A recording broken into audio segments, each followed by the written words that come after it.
I wanted to do a little bit of a quick session on can't versus won't. And I've got some notes here, so excuse me for looking down sometimes on them. But I want to talk about the excuses and the stories that we tell ourselves.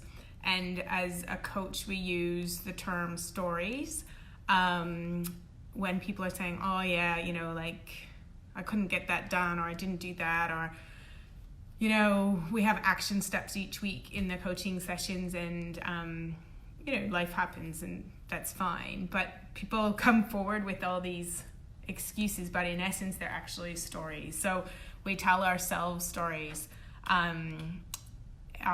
And so we wanted to go further into those stories and talk about the can't versus the won't and what the impact of using those two words are.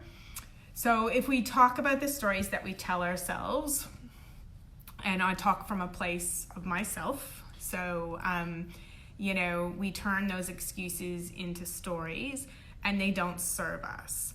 So if we talk about the stories that we tell ourselves, we go through our stories. They come from our childhood sometimes, they come from our workplace, they come from our family. There's all sorts of stories that we tell ourselves. So in my masterclass, The 5 Critical Steps, my first point is that we have to own it. So there's many meanings to the own it. And you can check out the masterclass, it's free to watch.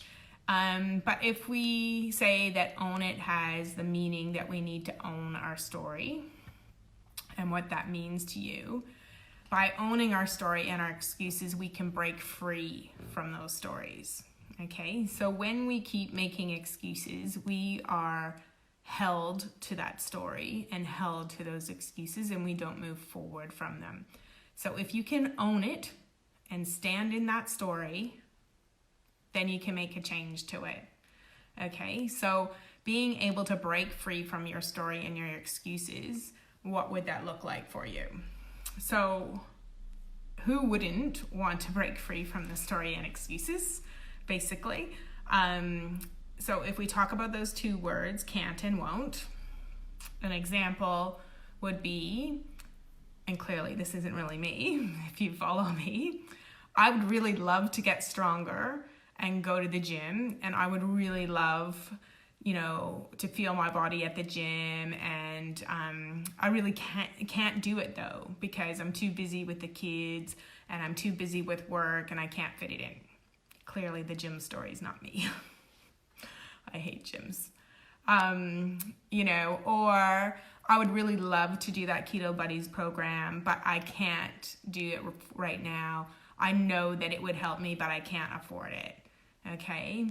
Or I'd really like to help with the bushfire relief. I have lots of ideas, but I don't know where to start. Okay. So those are stories that we tell ourselves.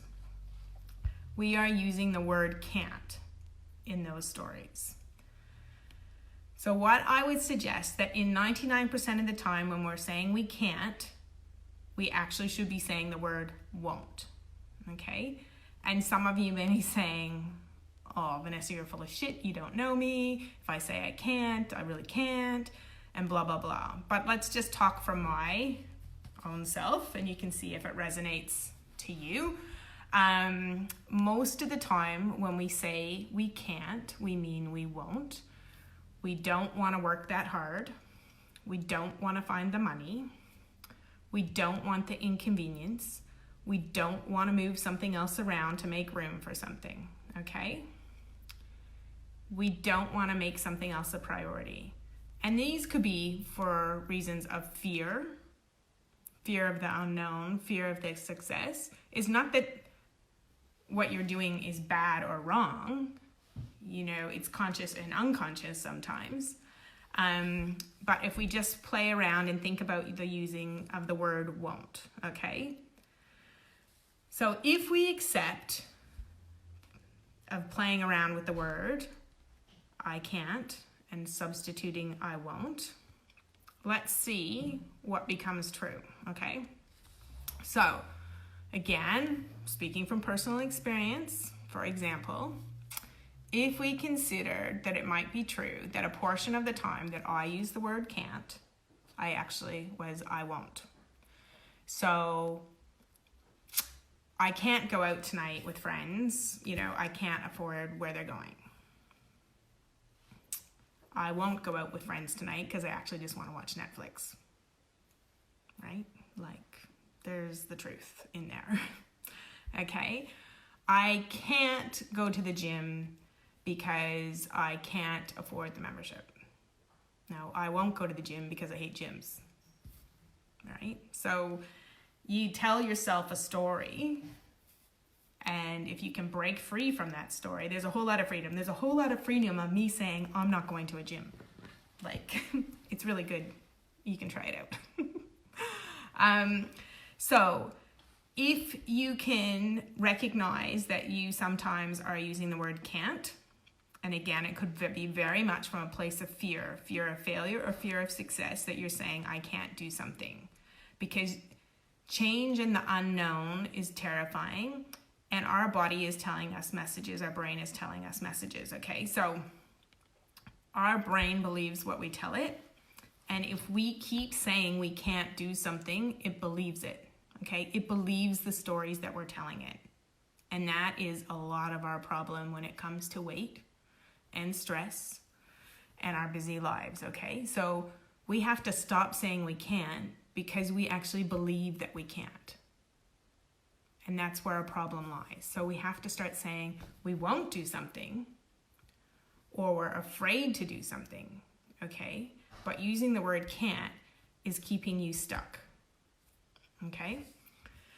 So that is based in psychology, okay? We take away our power when we say we can't do something. Our brain likes to be comfortable. It sends us messages wanting to keep us in a comfortable place. That goes back to ancestry of fight or flight. You know, it likes you to be comfortable. So it's going to tell you, don't eat that food because you're going to be uncomfortable. You can have this sweet. You've been pretty good, okay? Because it knows that area. It knows you're comfortable. You go to a happy place when you're sitting there eating the bag of chips or the pie, okay? Because that's what it's known. It doesn't know the uncomfortable. You have to get uncomfortable to get comfortable in a new lifestyle and a new habit. But that is really hard to work with your mind to do that. So if you keep telling yourself you can't, even if you can't do something, I can't go out tonight, but it's actually, I won't go out tonight because I want to watch Netflix. But my brain starts to believe that I can't go out. And I'll start saying I can't do something else, okay? So to give yourself accountability and ownership, try substituting. The next time you catch yourself saying I can't, try substituting I won't. And if that feels more true to you, then go with it. If it doesn't feel true to you, then actually maybe it's fear, okay? So your can't is more coming from a place of fear than coming from a place of politeness, not wanting to hurt someone's feelings or something like that. But if you're saying can't, check yourself. Does it mean you actually, something isn't troubling enough for you to make a change? Does it mean that you actually don't want to shift something around in your week to make something else fit in? What does it mean? And this can be in relation to relationships. It can be in relation to food prep. It can be in relation to trying to get better sleep, turning off the device before you go to bed. All sorts of things are can'ts when they're actually you won't, okay? So I just wanted to put that out there. Figure out what your priorities are. Check yourself when you're saying I can't. Substitute the word I won't. How does that feel for you? And give yourself back the power, okay? And remember that your mind believes what you tell it. So if you keep telling yourself you can't do something, the one time when you're gonna want to, you're probably still gonna say you can't, okay?